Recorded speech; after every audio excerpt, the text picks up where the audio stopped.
MP के इंदौर में भले ही संक्रमण की दर कम हो गई हो, अस्पतालों में मरीजों की संख्या में भी कमी आई हो, लेकिन ऑक्सीजन और रेमडेसिविर इंजेक्शन की आपूर्ति सामान्य नहीं हुई है।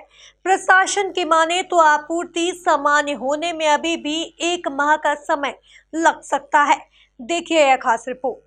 मार्च के अंतिम सप्ताह से लेकर मई के प्रथम सप्ताह तक इंदौर शहर में ऑक्सीजन और रेमडेसिविर इंजेक्शन को लेकर हाहाकार मचा रहा।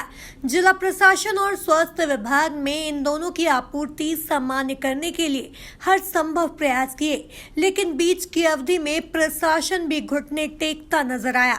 रेमडेसिविर इंजेक्शन न मिलने की वजह से कई कोरोना संक्रमित मरीजों की जान भी गई, जबकि कई मौकों पर शहर के अलग अलग अस्पतालों ने ऑक्सीजन न होने पर मरीजों को भर्ती करने तक से मना कर दिया था।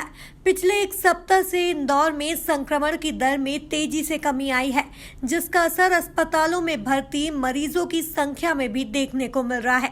अपर कलेक्टर अभय बेड़ेकर की माने तो रेमडेसिविर इंजेक्शन के 8000 डोज अस्पतालों को मिले हैं। इंजेक्शन को लेकर जो पैनिक था वह कम हुआ है। ऑक्सीजन में भी जितनी जरूरत है उतनी ऑक्सीजन हमें उपलब्ध हो रही है। नहीं, ये मैं नहीं कहूँगा कि एक्सेस में करा रहे हैं, परंतु पिछले 3-4 दिनों में अस्पतालों को रेमडेसिविर के लगभग 4000 डोज ऐसे मिले हैं।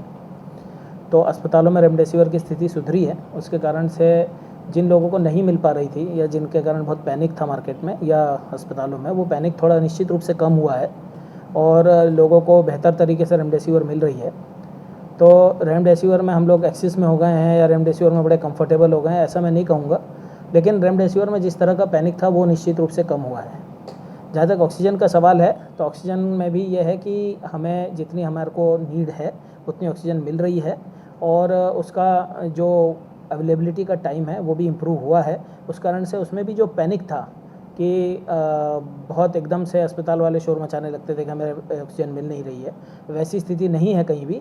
लेकिन ऑक्सीजन में हम नेक एंड नेक जितनी हमें ज़रूरत है उतना हमें मिल रहा है, कोई परेशानी इससे सामने नहीं आ रही। रेमडेसिविर की उपलब्धता, उसके प्रोडक्शन, फिर उसके बाद स्टेट गवर्नमेंट के द्वारा किस डिस्ट्रिक्ट को कितना दिया जाना है, कौन सी कंपनियां डायरेक्ट अस्पतालों को बिलिंग कर रही हैं या स्टॉकिस्ट को बिलिंग कर रही हैं, जिससे कि स्टॉकिस्ट के थ्रू बाकी अस्पतालों को दिलाया जा सके, इन सब चीज़ों पर डिपेंड करती है।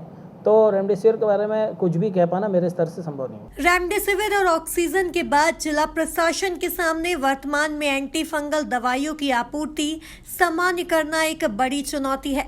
इसके लिए भी जिला प्रशासन सतत राज्य व केंद्र सरकार के संपर्क में है, ताकि दवाइयों की आपूर्ति जल्द से जल्द की जा सके।